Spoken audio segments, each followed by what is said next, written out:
Okay, so now that the Star Wars Battlefront 2 beta is over, we're going to take a look back and go over what the game did really well and perhaps some of the things it got wrong. Hey everyone, it's Andrew.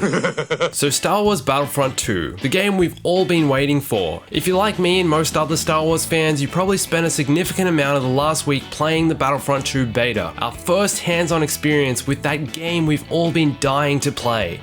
So now that we've had that experience, I would just like to say that it was good. Let's start with the gameplay. First off, if you've ever wanted that immersive space combat experience, to fly the Millennium Falcon weaving in and out of Imperial ships, shooting down TIE fighters, to yell at Chewie for not fixing the hyperdrive, god damn it Chewie, then the new Starfighter Assault game mode has got you covered. Honestly, this was the best space battle experience I've had in a long time. I enjoyed the objectives, I really liked the new flying controls, especially the manual rolling. I felt I was in control. My personal favorite ship to fly was the Y-Wing, just honestly because of the shape and the little pew pew auto turret on top of the cockpit. Awesome stuff. Okay, I mean sure, we still don't have the ability to get in and out of fighters like in the old Battlefront 2, and we can't land inside enemy ships and take them down from the inside, and there's no space to ground combat, but I mean in the beta we only got to play one space map with one set of objectives, and multiple hours in I was still far from being bored. Can't wait for more maps and eras. Galactic Assault I thought was also great. I really like the idea that each map will have its own unique objective, like on Theed it's to escort the MTT, other maps will be other transports, ships, etc., depending on era and location, and so on. Awesome way to get players immersed. And yeah, this Theed map has had some criticism. Sure, it's probably not going to be the best large-scale map in this game mode,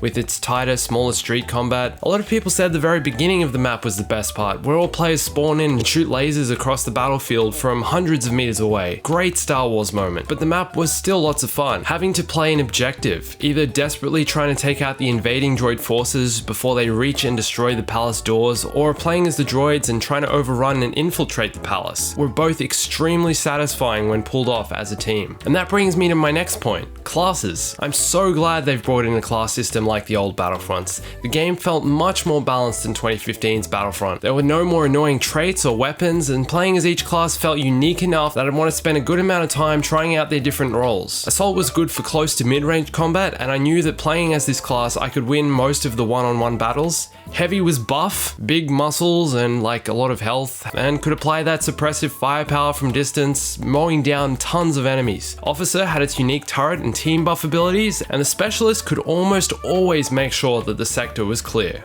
Until this happens, of course. Not clear! Not clear!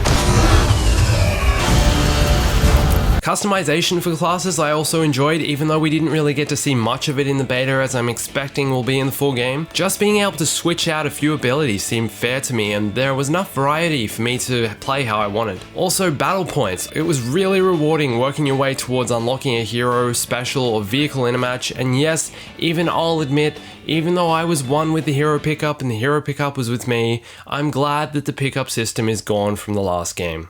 No more easy heroes for me, I guess. Yeah. I also just wanted to add that the fact that we're getting to play in all Star Wars eras, awesome. However, this is also where I think the problems begin. First off, cross-era heroes. Now, I know the community is a bit divided on this issue. Some are saying that it's great having all heroes in the game playable on all planets. Having that variety and freedom of choice is what some gamers want, but others are arguing that it's killing the immersion of this Star Wars game, and that feeling that you're in the Star Wars universe fighting Star Wars battles, that role-playing, immersive experience. Seeing Rey and Han and Boba all running around on Naboo, and then Boba also fighting along with the Separatists and killing his own clone brothers, to me, that seems a little off. Now, I have heard that the only reason DICE decided to go with the cross-era heroes is because of the limited hero roster for certain eras, another issue I find extremely disappointing. Sure, they've said they're going to be doing free updates and we'll get more heroes, but starting with only 2 heroes for the prequel era, Yoda and Darth Maul, is disappointing. I mean, where's Obi-Wan? Where's Anakin? The two pivotal central protagonists of the prequel films aren't even in the game. And what about Jango Fett, Grievous, Windu, Qui-Gon? I mean, the old Battlefront 2 had Ki-Adi-Mundi. What about the droid attack on the Wookiees? And this one doesn't even have Obi-Wan? Anyway, Crosshair Heroes, I want you to think about the reason why you play a Star Wars game. What feelings and emotions do you want that game to give you? What is your reason for playing it? I mean, why not go play another sci-fi shooter? What's so important or fun about playing a Star Wars game? For me, it's about the immersion. It's about being in the Star Wars universe, playing as the characters in the films, reliving those battles I remember so dearly from my childhood of Star Wars cinema and VHS. So when I'm flying around on the streets of Naboo as Boba Fett killing my clone brothers 20 or more years before I'm even supposed to be an adult, and a few years before I even saw that scum Jedi with the purple lightsaber chop off my father's head, I feel a little weird. Okay, point made. Oh, okay, that was a big venting rant. Let's take a little break, then we'll get back into it. We're doing a giveaway, hooray! If you want to win a copy of Battlefront 2 so you don't have to buy it or get your parents to buy it, head over to our forum on staybombastic.com and send us a meme or comic you make that you think is bombastic. More details in this linked video and in the description. Alright, now that I'm over the trauma of having killed my own clone brothers, let's get back to it. Another flaw with this game I'm sure you've all probably heard about by now is the loot crate system. Basically, to break it down, it's like a system from a free-to-play game with in-game purchases which level up your classes and abilities and make you better than everyone else, otherwise known as pay to win. Alright, that's a little harsh. It's not specifically pay to win, and I don't think it will be as bad as it seemed in the beta. It's more pay to open more crates to unlock more class-specific abilities to level up faster. Now, we don't know for sure that this will be the case yet, as we've only had limited access to crates and unlocks in the beta, but if EA cares at all about the harsh community feedback they've received in response to this system, they'll modify this by the time the game releases. They actually just put up a post assuring players that the game and crates will be balanced, addressing some community concerns.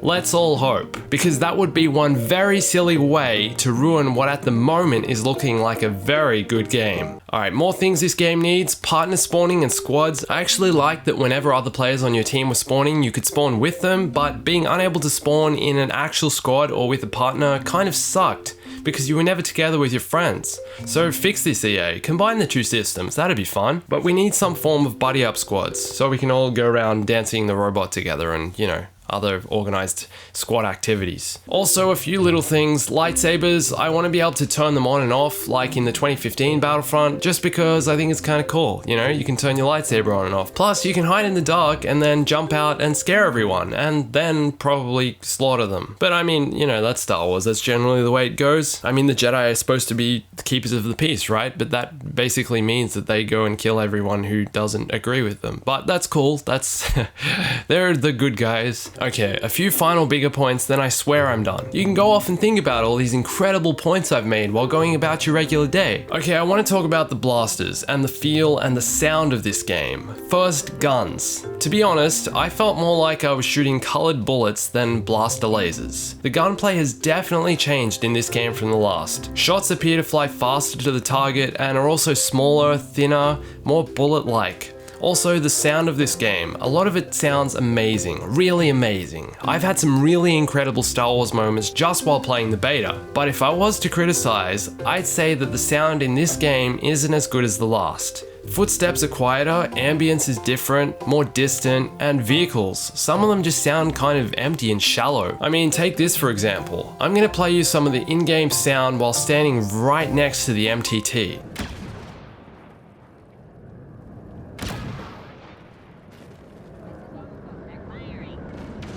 Now, this is what it sounded like in The Phantom Menace when Qui-Gon thankfully saved Jar Jar's life.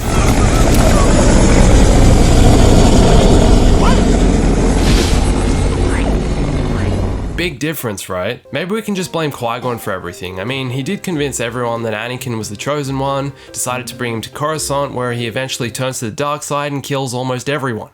Also, he somehow befriended Jar Jar. Thank you, Master Qui-Gon, for your years of long-haired wisdom. Okay, but seriously, one thing that the last game absolutely nailed was the Star Wars sound, look, and feel. The Star Wars aesthetic was there. Alright, and yeah, sure, I know you'll say, Andrew, but there were helmetless stormtroopers, Bacta bombs, and Leia wore her Hoth thermals on Tatooine, but it felt like the Star Wars universe. The snow, the color of the blasters, the sound, sure, it wasn't perfect, but it was Star Wars. It felt like the original trilogy. Now, I'm not saying that this new game isn't Star Wars. I already love it, but what I'm trying to say is that I still think there are a few things the 2015 game did a little better. Very few things, but things to be considered for future Star Wars games. And that also perhaps the new game's feel and sound is more aligned with the modern Star Wars films, like Rogue One, The Last Jedi, Force Awakens. It's got that little bit of grit that just makes it newer somehow, I don't know. Also, where are all my emotes at? We don't even get starting emotes? We have to unlock everything by opening crates? I mean, come on dude, give me something to have a little play around with. I need to express my inner robot. Okay, so by now you're probably thinking, gee, this guy talks a lot, just enough already. But to be fair, there's a lot to talk about. Star Wars Battlefront 2 is epic. The game they set out to make is much larger and richer than its predecessor, and I honestly believe that if they listen to the community, fix the crates, maybe a few other things here and there, that this game will be one to remember. We cannot wait. But dude, where's Jar Jar? I mean, we were on Naboo. I spent a good hour walking around the streets of Theed looking for him and could not find him anywhere. Stay bombastic.